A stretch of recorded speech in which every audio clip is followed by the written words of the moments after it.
So, Mr. Wonderful, Shark Tank, let's play a little role reversal here. I'll be the shark and you be Absolutely, I'm ready. You be the young man pitching a business. Tell me about O'Shares. How did it get created? What are the rules behind it? This new ETF business you've launched, getting some buzz. Well, thank you. It's a solution for me personally, for my family trust. You know, I have been a big fan of using ETFs, and I thought, well, it could be, in a trust situation, very good. My mandate's very simple. In '97, after I sold the learning company, I created a series of trusts to do a few things within my family. When I was young, my mother decided to cut me off after I finished education. I didn't believe she would do it, but she did. And she had this little philosophy. She said that the dead bird under the nest is the one that never learned how to fly. And I get what she meant now, because that's what happened. She said, you got to go make your own fortune, and you know, if you can do it. So what I've decided is to structure trusts that do this. They basically provide for children from birth to the last day of education, and then they get nothing after that. But it also takes care of their issue. When they have children, it'll take care of them from birth to the end of education. So it's got to be multi-generational. So this trust in '97 was structured so 51% or 50% equity, 50% fixed income. With the equity side, I used to use active managers, and this has been around decades now. And what I would find, there's nothing wrong with them, there's some great managers out there, and I've used many, but style drift creeps in. And so I have, from time to time, have to make changes. What happens when I'm gone? That's what I'm worried about. When I'm not here to do that, that's when I started looking at ETFs, because ETFs are rule-based indices. There's no style drift. And so my covenants are very simple. My trust has to pay out 5%. And I'm telling you this because the creation of O'Shares was to solve this problem that I'm telling you about. Every year I got to pay out 5%. I learned years ago, and this is just a fascinating, you know, one of the things in life that it just comes from a unique experience. My mother used to take a third of her paycheck and put it into large cap dividend paying stocks and corporate credit back in the early '60s. And when she died, this portfolio had existed for 50 years. And as an executive, the first time I got to look at it, she'd hidden it from both of her husbands. It was amazing. If dividend paying stocks and corporate credits over 50 years, you can't find an index that beats that. And so when I started to do some research, I found out one interesting fact that changed my investment philosophy forever. Over the last 40 years, 71% of the market's returns came from dividends, not capital appreciation. So rule one for me is I'll never own a stock that doesn't pay a dividend, ever. Number two, diversification really matters. So I never want to own more than 5% in any one name, and you know that really works when you go through periods like '08, '09, where you have volatility in sectors. And number three, when you start to look at capital for multi-generations, you want preservation.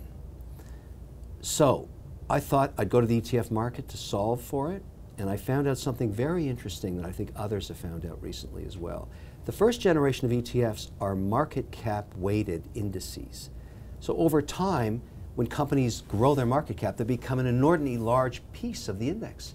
And if I have a covenant of 5% market cap weight in any one name, most of these ETFs I can't use, because you get 4 or 5 names represent 40, 50, 60% of the index. Sure. So I went to the FTSE Russell guys and said, look, my rules are simple. Can you give me a new index that meets my 5% market cap weighting, 20% in sector, but above all, lower vol, and I want 50% more yield from the index than the generic index? Can you design something like that for me? I have a fair amount of capital put to work. I thought that these rules would be of interest to other investors. That was the genesis of O'Shares. We created something new for the ETF market. It's a new generation. You know, one of the things you're speaking about is preservation of capital, companies that pay dividends. So much excitement and buzz around the stock market during periods like we've been in for the past few years goes to the other side of things, the really hot stocks, the things that run up by crazy amounts. This sounds to me like your strategy is going to avoid the distraction of worrying about when the Ubers of the world will come public and how Facebook stock is doing. You're in a very kind of, you know your corner and you're sticking to it, and it's been successful for you in the past, so that's why you're continuing with it, right? Yeah, I think there's other reasons too. You know, if you look at the volatility in the market around names that don't pay dividends, they're extremely volatile because there's no cushion of yield. What's the value of a stock that never returns capital to its shareholders? I don't know, because the only way you can make money is if somebody else is willing to buy that position at a higher price for some emotional reason, perhaps, or for some, foresight that maybe the company will return capital one day. And I think of, when you learn as an investor over multiple decades is the only thing that matters is free cash flow. That's it. There is no other reason to own a stock.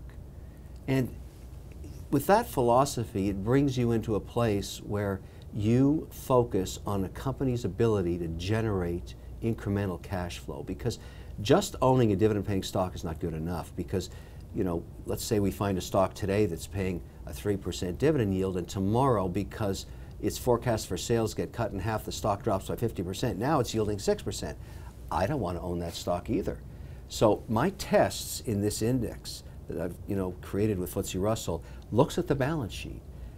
Every year we test to make sure that the company is viable in its ability to generate cash.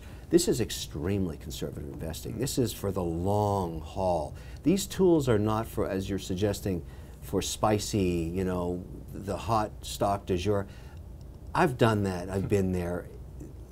Let the young legs do that. I have zero interest in that. I don't care what the hot new stock is. When a company comes public, I won't own it either. It's got to prove to me over multiple years that it can continue to generate cash before it even fits into what I'm doing. So I'm really boring, and I like it that way. So a great company doesn't necessarily have to equal a great stock. They can be two very different things from your perspective. There's many companies where I buy their products and services, I would never touch their stock.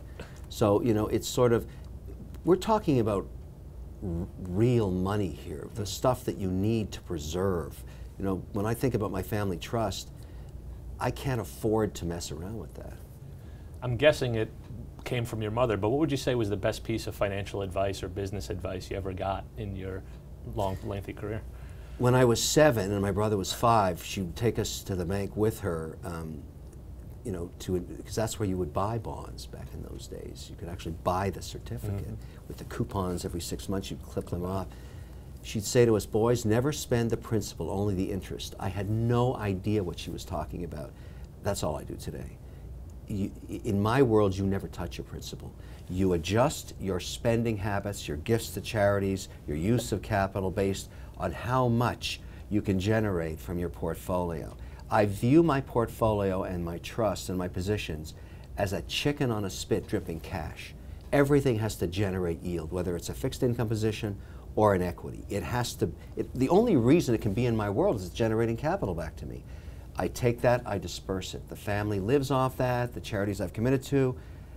So I'm always looking for a company that can help me with my problem of generating more yield. Everything that, I can't even imagine buying a stock that doesn't pay a dividend. Why would you do that? What would be the reason you would do that? I don't get it. So to me, that means about 28% of the market, to me, is just speculation. A stock that doesn't pay a dividend is a speculation. It's not an investment.